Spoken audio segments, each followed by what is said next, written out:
Alors ça y est, Volkswagen a enfin commencé la production de l'ID7. Par contre, les livraisons, bah, elles sont pas près d'arriver, hein. Automne 2024 pour l'Europe et les États-Unis 2025. Faudra encore être plus patient. C'est étonnant hein, mais ils mettent un an à les livrer. Enfin, c'est délirant quoi. Aujourd'hui, nous avons célébré le début symbolique de la production de la limousine dans notre usine d'Emden. L'ID7 combine de longues autonomies, une recharge rapide, un intérieur spacieux et un fonctionnement intuitif.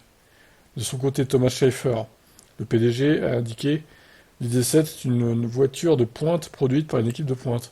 Un grand compliment à tous nos collègues à MDAD qui ont été si actifs pour faire du début de la production un succès total. Alors, concurrente de la Model 3, honnêtement, elle se situe entre la Model 3 et la Tesla Model S niveau dimension. Donc, je sais pas si c'est vraiment la cible, la Model 3, hein. On va dire qu'elle se situe un peu entre les deux. Elle est le cul entre deux chaises, hein. Donc Europe 2024 et US 2025, pour rappel, ne devrait pas être la seule à faire son entrée sur le marché automobile cette année. Volkswagen a d'ores et déjà annoncé une version revue et corrigée de la ID3, sa citadine électrique. Ah bah, ça oui, on le sait depuis longtemps. Un nouveau SUV électrique doit également débarquer en 2023, ainsi qu'un modèle inédit proposé à moins de 25 000 euros. L'ID2, effectivement, là, on a vu la présentation.